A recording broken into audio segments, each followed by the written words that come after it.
Hello students, मैं सुधांशु स्वागत करता हूं आपका आशीष तिवारी यूट्यूब चैनल पर।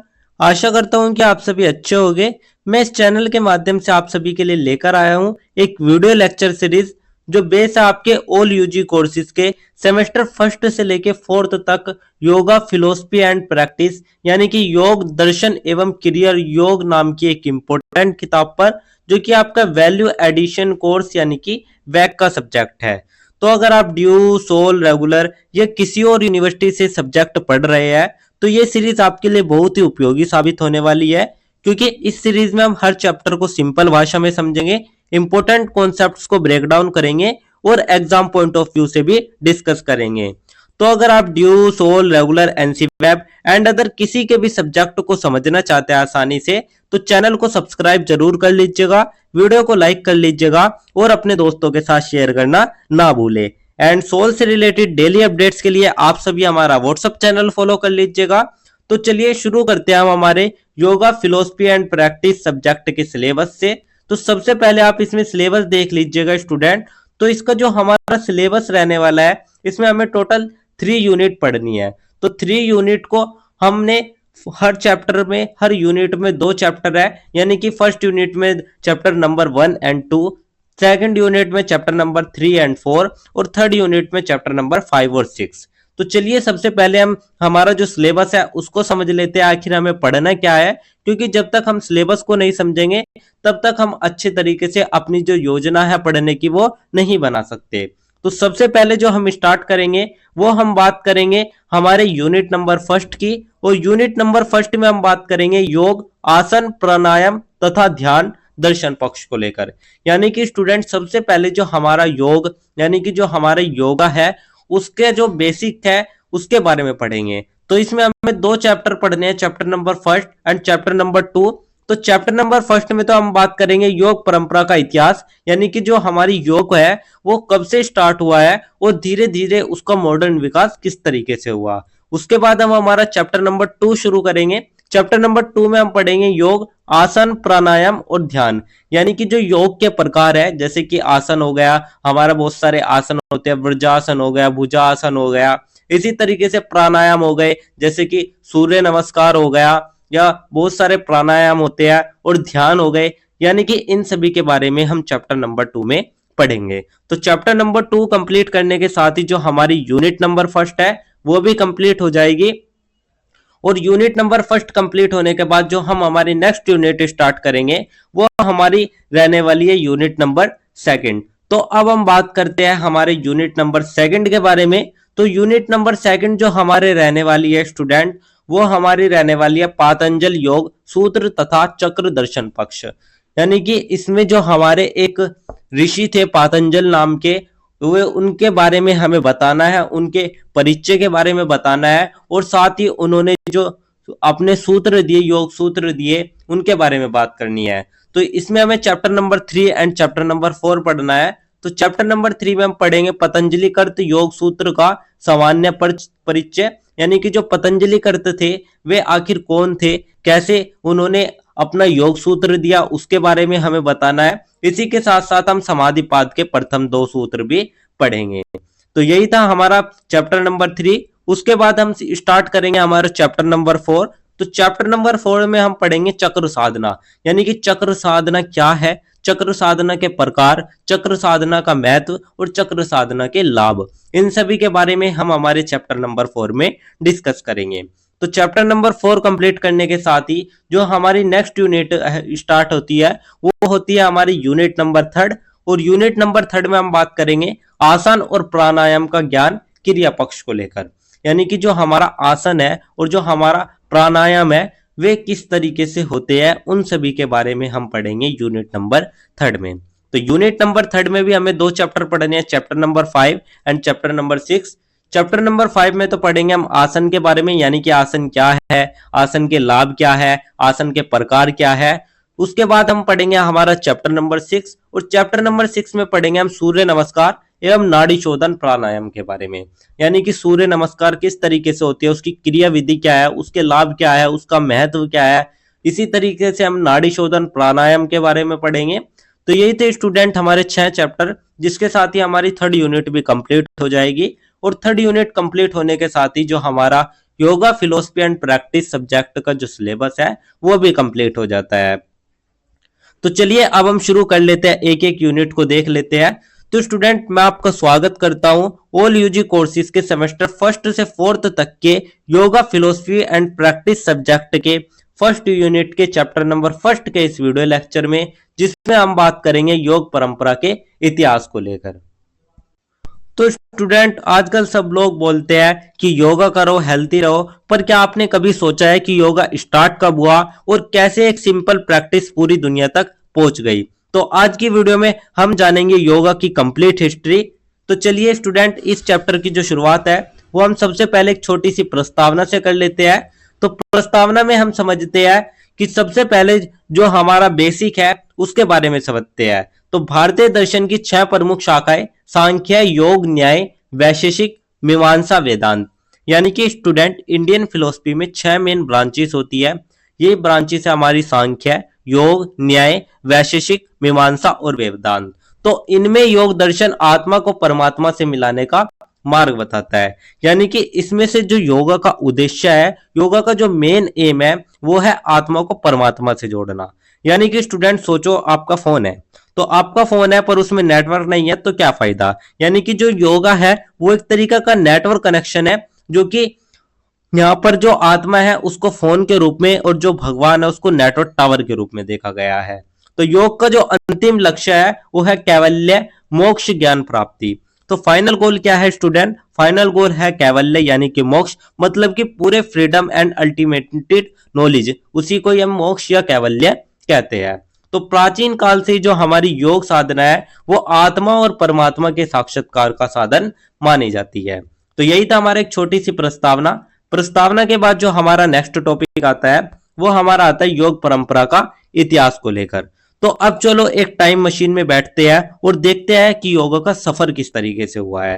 तो स्टूडेंट जो हमारी योगा की यात्रा है वो कई चरणों से होकर गुजरती है, जिसमें सबसे पहले जो आती है वो आती है पूर्व वैदिक काल को लेकर। तो सबसे पहले हम पहुंचते हैं सिंधु वैली सिविलाइजेशन में। वहां पर जो हमारा एक्सकवेशन था उसमें एक ऐसी मूर्तियां मिली जिसमें लोग मेडिटेशन पोस्चर में बैठे हुए थे। यानी कि जब सिंधु सभ्यता की जब खुदाई हुई तो उसमें हमें कुछ इस प्रकार की मूर्तियां प्राप्त हुई जिनमें कि जो देवी देवता है वे योग मुद्रा में बैठे हुए थे। इससे माना जाता है कि योग की शुरुआत वैदिक ग्रंथों से भी पहले हुई थी, यानी कि जो योगा है वो वेदों से भी पहले एग्जिस्ट करता था। तो स्टूडेंट जैसे आजकल ट्रेंड इंस्टाग्राम से आता है, वैसे ही जब तब हमारा जो योगा था वो लोगों के डेली लाइफ का पार्ट रहता था। तो यही था हमारा पूर्व वैदिक काल। इसके बाद जो हमारा नेक्स्ट टॉपिक आता है वो आता है वैदिक काल। तो अब आते हैं हम वैदिक पीरियड में। तो वेदों में ऋषियों द्वारा यज्ञ, तप, मंत्र जप के साथ योग का उल्लेख, यानी कि जो ऋषि लोग हैं वे यज्ञ, तप और मंत्र जाप के साथ योगा भी करते थे। तो ऋग्वेद में कहा गया है योग के बिना यज्ञ पूर्ण नहीं होता, योग से ही सिद्धि और कल्याण संभव है। तो स्टूडेंट जो ऋग्वेद है, जो कि हमारा सबसे पुराना वेद है, वो कहता है कि योगा के बिना जो यज्ञ है वो अधूरा है। अगर जैसे आप इसको एग्जाम्पल के तौर पे समझिएगा, अगर बॉडी और माइंड कंट्रोल में नहीं है तो कोई भी जो काम है वो प्रॉपरली नहीं होगा। यानी कि बॉडी और माइंड को कंट्रोल के लिए जो हमारी योगा है जो बहुत ही ज्यादा जरूरी हो जाती है। तो यही था हमारा वैदिक काल। इसके बाद थर्ड हमारा जो आता है वो आता है उपनिषदिक काल या औपनिवेशिक काल भी हम इसको कह सकते हैं।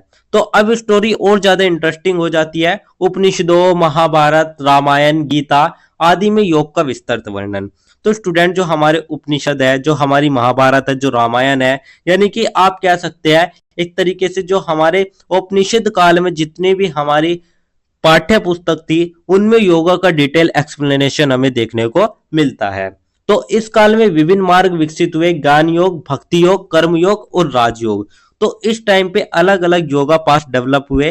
पहला हमारा ज्ञान योग, यानी कि ऐसे योग जिससे हमें ज्ञान प्राप्त होता था। भक्ति योग, ऐसे योग जिसमें हम भगवान की भक्ति के लिए योग करते थे। थर्ड आता है कर्म योग, यानी कि जिससे हमारे कर्म बढ़ते थे। और राजयोग, यानी कि जो राजा महाराजा करते थे। तो गीता में श्री कृष्ण ने अर्जुन को योग के लाभ भी समझाए थे। तो स्टूडेंट आप समझिएगा, आप जो ये 4 योग है इनको आप इस तरीके से समझिएगा। अगर स्टूडेंट पढ़ रहा है तो एक ज्ञान योग है, माँ पूजा कर रही है तो वो भक्ति योग है, और वर्कर काम कर रहा है बिना रिजल्ट के सोचे समझे, वो कर्म योग है। और जैन और बुद्धिस्ट धर्म में भी जो हमारी योगा थी वहां पर भी उसके बारे में बात मिलती है। तो कठोर उपनिषद में कहा गया है कि जब इंद्रिय और मन संयमित हो जाए तो वही योग की स्थिति है। यानी कि जब हमारे जो इंद्रिय है और जो हमारा माइंड और जो हमारा मन है वे दोनों कंट्रोल में आ जाए तो उसी को ही हम योग कहते हैं। तो यही था हमारा उपनिषद काल। इसके बाद जो हमारा नेक्स्ट आता है वो हमारा आता है दार्शनिक काल। तो अब हम बात कर लेते हैं दार्शनिक काल की। तो अब एंट्री होती है एक इंपॉर्टेंट टर्निंग पॉइंट की, जो कि था हमारा पतंजलि योग सूत्र से लेकर। तो पतंजलि योग सूत्र जो था इसके 195 सूत्र इसके अंदर थे। तो योग का व्यवस्थित रूप था, यानी कि स्टूडेंट यहां से जो योगा का प्रॉपर सिस्टम है वो हमें देखने को मिलता है। यहाँ पर हमें 8 स्टेप जिसे हम अष्टांग योग भी कहते हैं, जिनमें था यम, उसके बाद नियम, आसन, प्राणायाम, प्रत्याहार, धारणा, ध्यान और समाधि।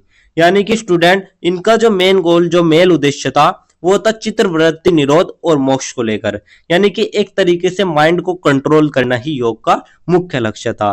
तो जैसे तुम एग्जाम के टाइम डिस्ट्रक्शन कंट्रोल करते हो, वैसे ही जो योगा था वो माइंड को कंट्रोल करता था। तो यही था हमारा दार्शनिक काल। उसके बाद नेक्स्ट आया हमारा मध्यकाल। तो इस पीरियड में जो योगा था स्टूडेंट वो और ज्यादा एक्सपेंड हो गया था, यानी कि और ज्यादा जो योगा के रूप थे वे बढ़ चुके थे। तो इस समय पर कुछ बुक्स लिखी गई, जैसे कि आप देखें हठ योग प्रदीपिका, गेरंड संहिता और सिम संहिता। तो ये जो बुक्स थी ये योगों के ऊपर ही लिखी गए थे और इसी की तरीके से अलग अलग प्रकार के इन्हीं बुक्स से अलग अलग डिफरेंट टाइप के जो योग्स है वे आने लगे। तो इस काल में हठ योग, लय योग, मंत्र योग, राजयोग ये सभी बढ़ने लगे, जिन सभी का जो मुख्य फोकस था, जो प्रमुख ध्यान था वो था एक तरीके से बॉडी, सांस यानी कि ब्रेथ और मेडिटेशन यानी कि आसन पर। तो प्रमुख ध्यान आसन, प्राणायाम, मुद्रा, बंध, ध्यान और समाधि पर माना जाता था। तो यही था हमारा मध्यकाल। इसके बाद जो नेक्स्ट काल आया वो आया आधुनिक काल। तो अब हम बात कर लेते हैं आधुनिक काल के बारे में कि आधुनिक काल में जो योगा है उसका विकास किस तरीके से हुआ। तो अब आते हैं हम मॉडर्न टाइम में। तो 19 से 20 की जो सेंचुरी थी उसमें योगा जो था वो वर्ल्ड वाइड फेमस हो गया था। तो योग का व्यवहारिक रूप अधिक लोकप्रिय हुआ हमारे आधुनिक काल में, जो कि था हमारा 19वीं से 20वीं शताब्दी के बीच में। तो इंपोर्टेंट गुरुस ने स्प्रेड किया, जैसे कि स्वामी विवेकानंद जी हो गए, जैसे कि आप सभी देख सकते हैं ये हमारे स्वामी विवेकानंद जी है। परमहंस योगानंद जी हो गए, महर्षि महेश योगी जी हो गए और श्री अरविंद स्वामी शिवानंद जी हो गए। तो ये सभी जो हमारे प्रमुख संत थे इन्होंने योगा को वर्ल्ड वाइड फेमस कर दिया। और सबसे बड़ी बात इसमें यह आई कि जो हमारा 21 जून है 2015 से 21 जून को अंतर्राष्ट्रीय योग दिवस भी मनाया जाता है। और ये जो प्रयास किया गया था ये भारत सरकार के द्वारा किए गए थे। तो अगर आप आज देखें तो आज यूएसए से लेकर जापान तक जो योग है, लोग है वे योगा करते हैं। और जो हमारा 21 जून है, 21 जून को अंतर्राष्ट्रीय योग दिवस भी मनाया जाता है। तो आप इसको याद रखिएगा, 21 जून को अंतर्राष्ट्रीय योग दिवस मनाया जाता है, क्योंकि कई बार ये आपके एग्जाम में वो मल्टीपल क्वेश्चंस में या आप किसी कॉम्पिटिटिव एग्जाम की तैयारी कर रहे हो वहां पर भी पूछ लिया जाता है। तो आपको याद रखना है 21 जून को अंतर्राष्ट्रीय योग दिवस भी मनाया जाता है। तो यही थे हमारा आधुनिक काल, जिसके साथ ही हमारी जो योग की विकास यात्रा थी वो खत्म होती है। इसके बाद जो हमारा नेक्स्ट टॉपिक आता है वो हमारा आता है योग अर्थ एवं परिभाषा को लेकर। तो अब समझते हैं कि योगा का एक्चुअल मीनिंग आखिर है क्या। तो योग शब्द धातु युज जुड़ना से बना है, यानी कि जो योगा वर्ड है स्टूडेंट वो आता है युज से। तो युज जो है, युज का मतलब क्या होता है? युज का मतलब होता है जोड़ना, यानी कि टू कनेक्ट। तो जो योग शब्द है वो हमारा जोड़ना से बना है। तो अगर आप इसकी डिफरेंट डेफिनेशंस देखें तो एक तरीके से आप कह सकते हैं जी योग है वो आत्मा और परमात्मा का मिलन है। यानी कि जब हमारे मन और जो हमारी आत्मा है वे दोनों हमारे कंट्रोल में होती है तो उसी को ही हम योग कहते हैं।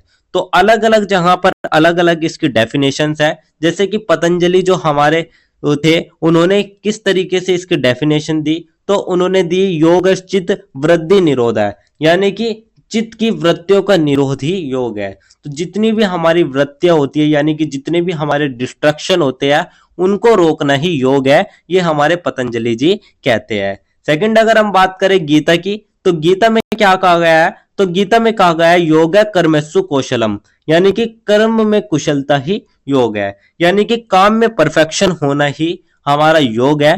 फिर आते हैं हमारे वैश्विक दर्शन के बारे में। तो वैश्विक दर्शन क्या कहते हैं, वे कहते हैं योग कि जब मन शांत होकर आत्मा में स्थित हो, यानी कि माइंड और बॉडी और सोल का कनेक्शन ही योगा कहलाता है। तो यही था हमारा योगा। तो अब आप समझ गए होंगे कि जो योगा है वो हमारे युज धातु से बना है, जिसका अर्थ होता है जोड़ना, और इसका सिंपल सा अर्थ होता है आत्मा और परमात्मा का मिलन। तो यही थे हमारे योग का अर्थ और उसकी परिभाषा। इसके बाद जो हमारा नेक्स्ट टॉपिक आता है वो हमारा आता है योग के मार्गों को लेकर। तो अब हम बात कर लेते हैं योग के मार्ग के बारे में। तो योगा सिर्फ एक नहीं, मल्टीपल पाथ्स में है। तो जैसे कि मैंने अभी आपको बताया था हठ योग, लय योग, तो अब आप समझिएगा ये आखिर है क्या। तो योगा साधना के हमारे कई पाथ है, तो उन पथों को देख लेते हैं, जिसमें सबसे पहले जो आता है वो आता है मंत्र योग।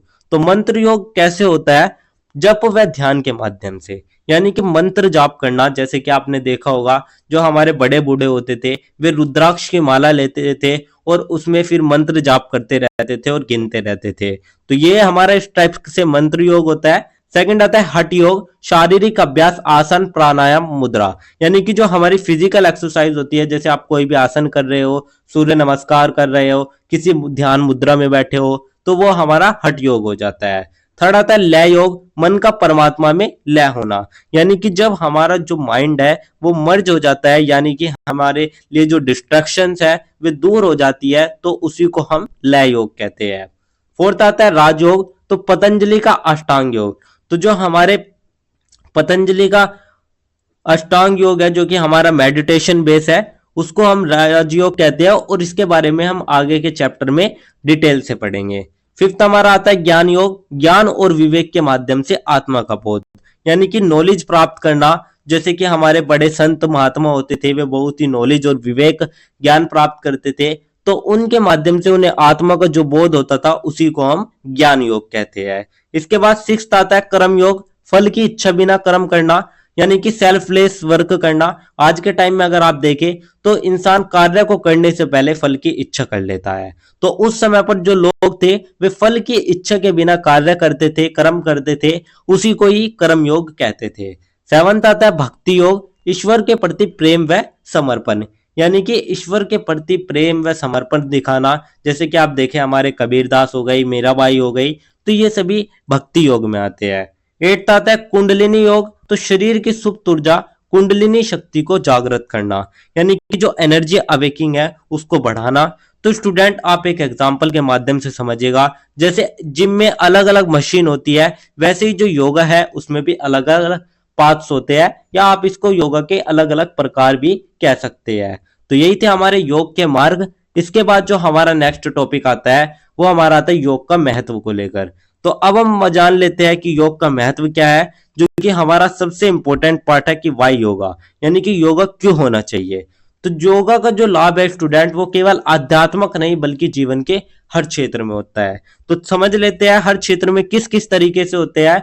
तो सबसे पहले अगर हम बात करें शारीरिक स्वास्थ्य के क्षेत्र में, तो रोग निवारण, शरीर सुदृढ़, यानी कि अगर आप देखते होंगे अगर आप योगा करते हैं तो आपकी जो बॉडी है वो स्ट्रोंग भी रहती है और वो रोग से मुक्त भी रहते हैं, यानी कि बहुत ही कम बीमारी आपको लगती है। तो ये तो शारीरिक स्वास्थ्य से रिलेटेड हो गया। सेकंड आता है मानसिक लाभ, तनाव, क्रोध, ईर्ष्या, कामना पर नियंत्रण, यानी कि स्ट्रेस को कंट्रोल करता है योग। आपने देखा होगा जो लोग योग करते हैं उनको गुस्सा बहुत कम आती होगी और वे बहुत ही कम टेंशन लेते हैं। थर्ड हमारा जो आता है वो आता है सामाजिक महत्व, तो अहिंसा, सत्य, संयम से समाज में सौहार्द, यानी कि गुड बिहेवियर, उनका जो व्यवहार होता है, उनका जो नेचर होता है वो भी बदलने लगता है। उनके अंदर अहिंसा, सत्य बोलने की जो भावना है वे बढ़ने लगती है।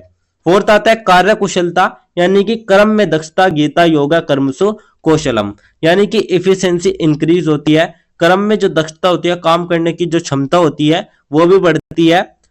फिफ्थ आता है आध्यात्मिक लाभ, आत्मा परमात्मा का मिलन, यानी कि जो इनर पीस है, जो हमारे अंदर शांति है, हमारा जो माइंड है वो डायरेक्शन होता रहता है, तो उसको शांति देना ही हमारा आध्यात्मिक लाभ है। इसके बाद नेक्स्ट आता है आर्थिक महत्व, योग शिविर आयुर्वेद स्वास्थ्य क्षेत्र में उपयोग। यानी कि जो योगा इंडस्ट्री है, जैसे कि क्लासेस देखे आप, हेल्थ सेक्टर देखे, तो उनके माध्यम से जो योग है वो एक आर्थिक क्षेत्र में भी आ चुका है।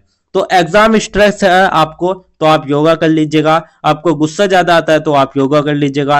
हेल्थ प्रॉब्लम है तो भी योगा कर लीजिएगा। मतलब जो योगा है वो कंप्लीट लाइफ सॉल्यूशन है। तो यही था हमारा योगा का महत्व। इसके बाद जो हमारा नेक्स्ट टॉपिक आता है वो हमारा ओवरऑल पूरे चैप्टर का एक छोटा सा सारांश आता है। तो सारांश में हम कह सकते हैं कि जो हम एक क्विक रिकैप है वो हम सारांश में कर लेते हैं। तो सबसे पहले हम बात करें, जो योग की उत्पत्ति है वो ऋग्वेद से भी पहले की मानी जाती है। यानी कि योगा एंशिएंट टाइम से एग्जिस्ट करता है। इतिहास के इसके जो चरण रहे, डिफरेंट स्टेजेस से डेवलप हुआ। सबसे पहले पूर्व वैदिक काल, फिर वैदिक, फिर उपनिषद, फिर दार्शनिक, फिर मध्य काल और फिर आधुनिक काल। इसी तरीके से जो पतंजलि था उसने सिस्टम दिया, जो कि हमारा पतंजलि योग सूत्र जो था वो एक बहुत ही ज्यादा महत्वपूर्ण ग्रंथ है हमारे योग के लिए। योग क्या था? योग का मतलब था कनेक्शन, यानी कि आत्मा और परमात्मा का मिलन और चित्त वृद्धि निरोध। मार्ग अगर इसमें हम बात करें, हमने मल्टीपल पास के मार्ग की बात करें, जैसे कि मंत्र योग, हठ योग, लय योग, राजयोग, ज्ञान योग और कर्म योग, भक्ति योग और कुंडलिनी योग। तो मल्टीपल पास भी हमने देखे। महत्व सबसे एंड में हमने महत्व यानी कि इंपोर्टेंस की बात करी। तो इसका इंपोर्टेंस हमने हर फील्ड में देखा, चाहे वो शारीरिक फील्ड हो, चाहे मानसिक, चाहे सामाजिक, चाहे आध्यात्मिक, चाहे आर्थिक। यानी कि हर फील्ड में हमने इसका जो महत्व है, जो इंपोर्टेंस है, उसको समझा। तो स्टूडेंट, जो योगा है वो सिर्फ एक एक्सरसाइज नहीं बल्कि एक लाइफ स्टाइल भी है। तो यही था हमारा एक छोटा सा सारांश, जिसके साथ ही हमारा यूनिट नंबर फर्स्ट का चैप्टर नंबर फर्स्ट भी कंप्लीट होता है। तो यही था हमारा यूनिट नंबर फर्स्ट का चैप्टर नंबर फर्स्ट। इसके बाद जो हमारा नेक्स्ट चैप्टर आता है वो हमारा यूनिट नंबर फर्स्ट का ही चैप्टर नंबर 2 आता है। तो अब हम बात कर लेते हैं हमारे यूनिट नंबर फर्स्ट के चैप्टर नंबर 2 के बारे में। तो यूनिट नंबर फर्स्ट का जो चैप्टर नंबर 2 है उसमें हम बात करेंगे योग, आसन, प्राणायाम और ध्यान के बारे में। तो स्टूडेंट, आजकल लोग बोलते हैं कि जिम जाओ, बॉडी बनाओ, लेकिन क्या आप जानते हो कि एक ऐसी प्रैक्टिस है जो सिर्फ बॉडी नहीं, माइंड और सोल को भी स्ट्रॉन्ग बनाती है। तो ये जो हमारी प्रैक्टिस है ये है हमारी योग यानी कि योगा। तो आज की वीडियो में हम समझेंगे आसन, प्राणायाम और ध्यान, यानी कि जो हमारे ये 3 तत्व है योगा के, उनके बारे में हम बात करेंगे। तो चलिए, इस चैप्टर की जो शुरुआत है वो हम सबसे पहले एक छोटी सी प्रस्तावना से कर लेते हैं। तो सबसे पहले एक इंपॉर्टेंट बात समझ लो आप, कि जो योगा है वो सिर्फ एक एक्सरसाइज नहीं बल्कि एक कंप्लीट सिस्टम है। तो योग केवल शारीरिक कसरत नहीं बल्कि यह मन, शरीर और आत्मा को संतुलित करने की साधना भी है। यानी कि जो हमारा बॉडी और जो हमारी माइंड और जो हमारा सोल, इन तीनों का संतुलन बनाना ही योगा है। तो आप एक एग्जाम्पल के माध्यम से समझ लीजिएगा। सोचो एक कार है, तो इसमें जो बॉडी हुई वो क्या हुआ? वो उसका इंजन हुआ। माइंड जो हुआ वो ड्राइवर हुआ और सोल जो हुआ वो फ्यूल हुआ। यानी कि अगर तीनों बैलेंस में नहीं होंगे तो जो लाइफ है वो स्मूथ नहीं चलेगी। तो इसीलिए जो योगा है उसके लिए तीनों का बैलेंस करना जरूरी हो जाता है। तो योग के हमारे 3 मुख्य आभास है। पहला आसन, यानी कि जो हम शारीरिक योग करते हैं शारीरिक स्थिरता के लिए। सेकंड आता है प्राणायाम, जिसमें हम अपनी जो हमारी श्वास होती है, जो हमारी सांस होती है, उस पर हम नियंत्रण रखते हैं। और थर्ड ध्यान, यानी कि मन का एकाग्र होना। जैसे कि आप देखें, बहुत जो ऋषि लोग होते हैं वे बहुत ज्यादा ध्यान करते हैं, वे अपने मन को शांत रखते हैं। तो ये तीनों जब मिल जाते हैं एक साधक को, तो वो आंतरिक शक्ति और आत्मिक विकास भी प्रदान कर लेता है। तो यही था हमारा एक छोटी सी प्रस्तावना के बाद जो हमारा नेक्स्ट टॉपिक आता है वो हमारा आता है आसन, अर्थ एवं महत्व को लेकर। तो सबसे पहले आप बात करेंगे आसन के बारे में। तो आसन का अर्थ क्या है, सबसे पहले आप उसको समझिए। आसन का मीनिंग क्या है? तो आसन का शाब्दिक अर्थ है बैठना या बैठने का स्थान। तो आसन का मतलब होता है बैठने की स्थिति या कंफर्टेबल पोजीशन जिसमें आप बैठे हो। जिस तरीके से आप देख सकते हैं, कुछ आसन है, मर्जारी आसन, गोमुख आसन, नौकासन, संस्कासन, कंदरा आसन।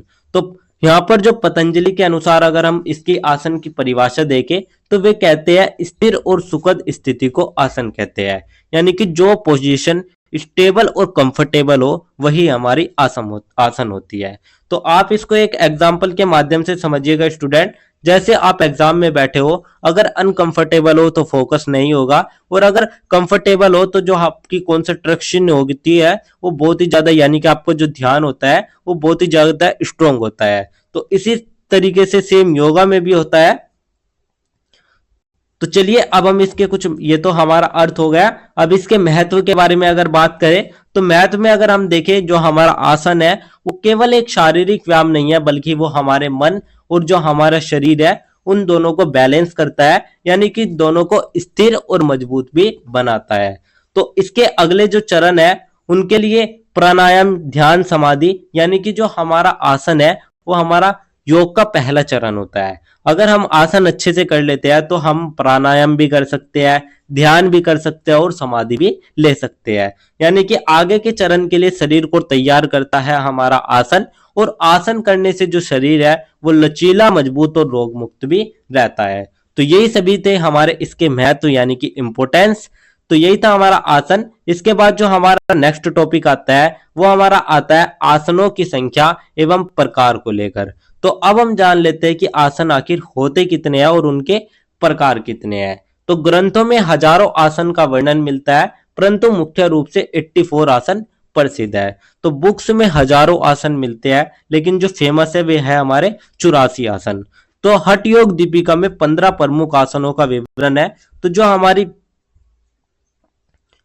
हठ योग दीपिका है उसमें भी हमें 15 प्रमुख आसन देखने को मिल जाते हैं। तो चलिए हम इन आसनों को देख लेते हैं। तो हमारे एक ऋषि हुए महर्षि घेरंड। तो महर्षि जो घेरंड थे वे योगा और आसन के मामले में बहुत ही ज्यादा निपुण थे। जिस तरीके से आप देखें, जैसे हमारे पतंजलि थे उसी तरीके से हमारे महर्षि घेरंड जी भी थे।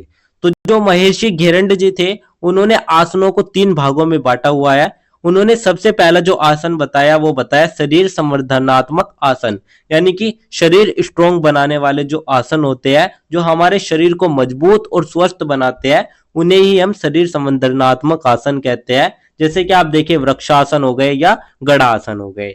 इसके बाद जो सेकंड आसन का भाग बताया वो बताया उपचारात्मक आसन, यानी कि रोगों से बचाव और उपचार हेतु जो हमारे डिसीज ट्रीटमेंट वाले आसन होते हैं उन्हें हम उपचारात्मक आसन कहते हैं। जैसे आप देखें भुजंगासन हो गया, शलभासन हो गया, तो ये सभी हमारे उपचारात्मक आसन होते हैं।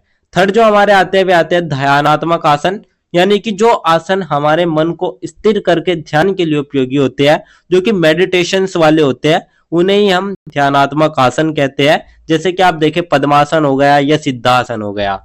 तो स्टूडेंट आप इसको एग्जाम्पल के माध्यम से समझिएगा। जैसे जो जिम है वो तो बॉडी को आसान बनाता है, लेकिन जो हमारा मेडिटेशन पोज है वो हमारे माइंड को आसान बनाता है। तो यही थे हमारे आसन के कुछ 3 भाग जो कि मैंने आपको बता दिया। इसके बाद जो हमारे नेक्स्ट टॉपिक आता है वो हमारा आता है आसन सिद्धि के उपाय को लेकर। तो अब हम जान लेते हैं कि जो आसन है वे आखिर परफेक्ट कैसे है।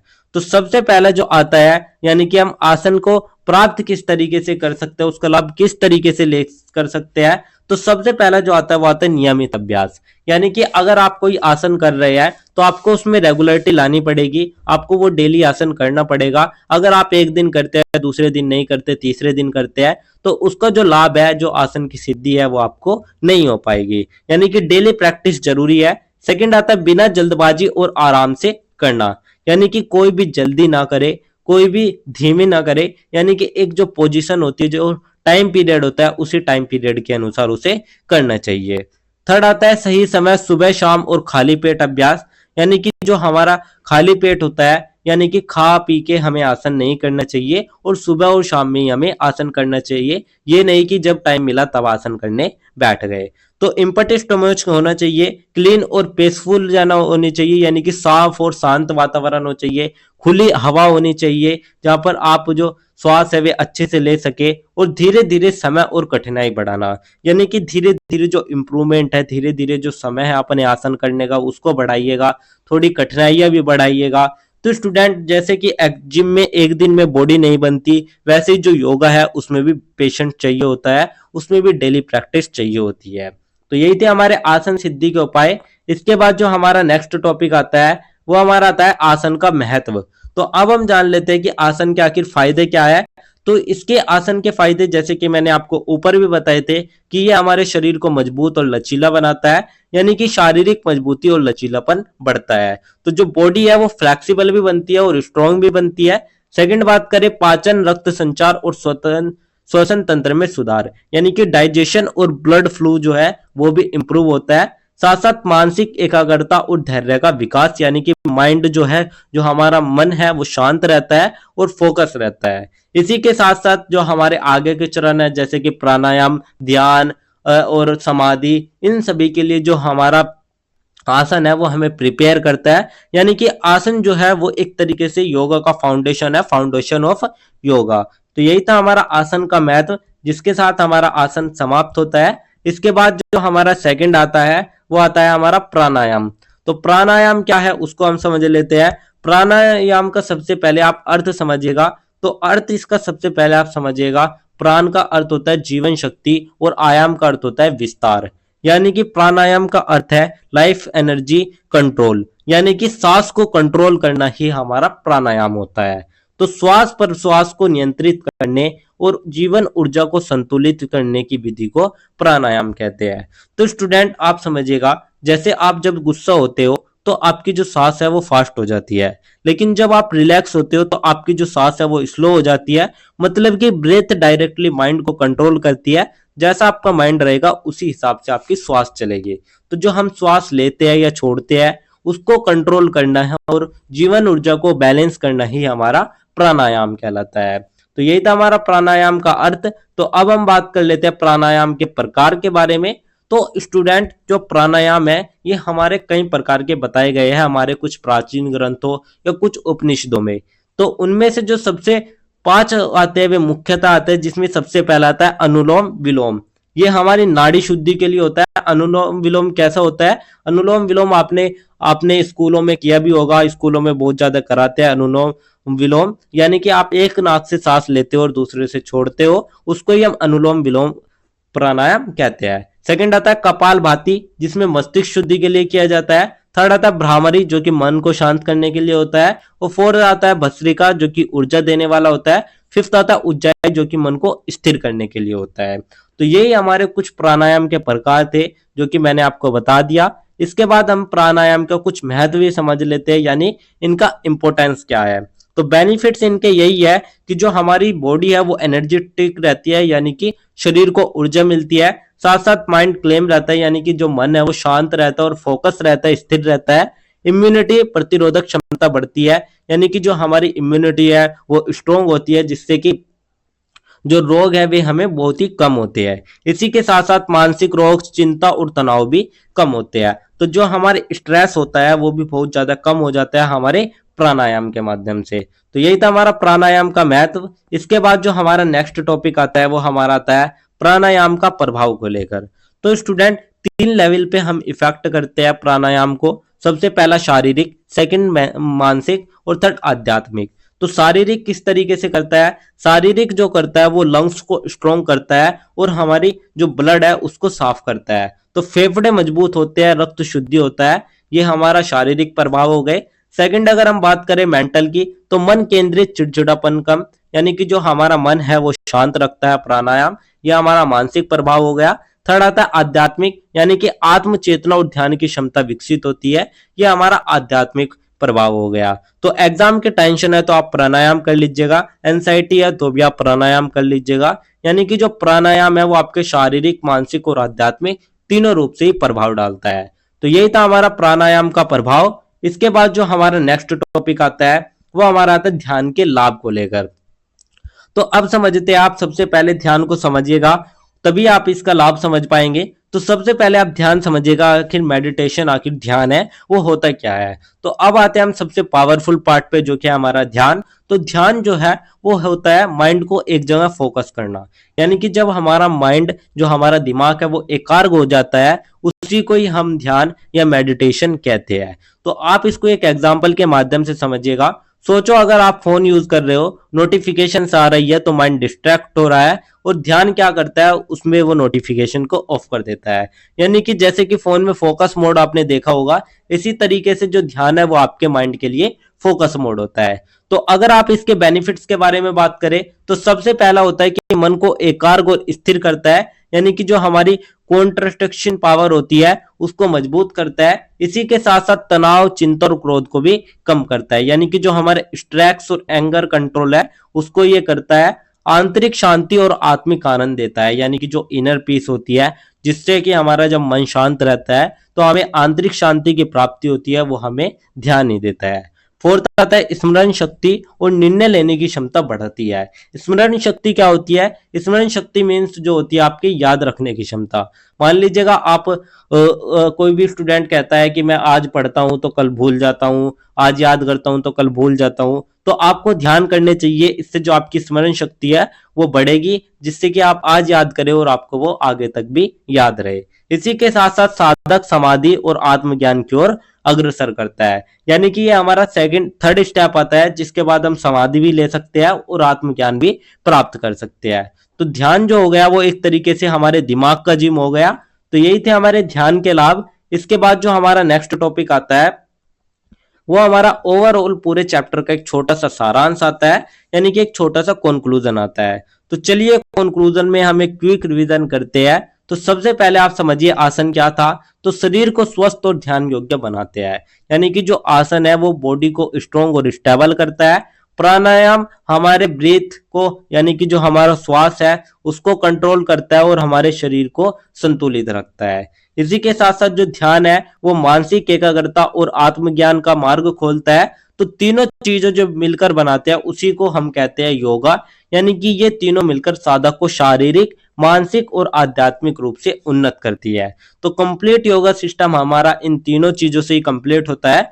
तो student, healthy body, claim mind और पीसफुल लाइफ, ये सब हमारे योगा से ही पॉसिबल है। तो यही था हमारा एक छोटा सा सारांश, जिसके साथ ही हमारा यूनिट नंबर फर्स्ट का चैप्टर नंबर 2 भी कंप्लीट होता है और साथ ही हमारी यूनिट नंबर फर्स्ट भी कंप्लीट होती है। क्योंकि यूनिट नंबर फर्स्ट में हमारे 2 ही चैप्टर थे, chapter number first and chapter number 2, जो कि मैंने आपको बता दिए हैं। तो ये थी आपकी फर्स्ट यूनिट, जिसके इंपॉर्टेंट टॉपिक्स मैंने आपको शॉर्ट्स में एक्सप्लेन कर दिए हैं। अगर किसी स्टूडेंट को ये नोट्स चाहिए होंगे तो आप हमारे टेलीग्राम चैनल को ज्वाइन कर लीजिएगा, वहां आपको ये नोट्स मिल जाएंगे।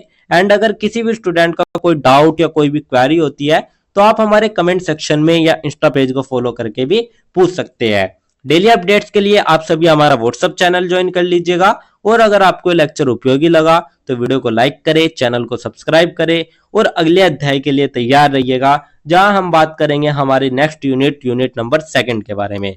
तो आप सभी का बहुत बहुत धन्यवाद। मिलते हैं नेक्स्ट वीडियो में।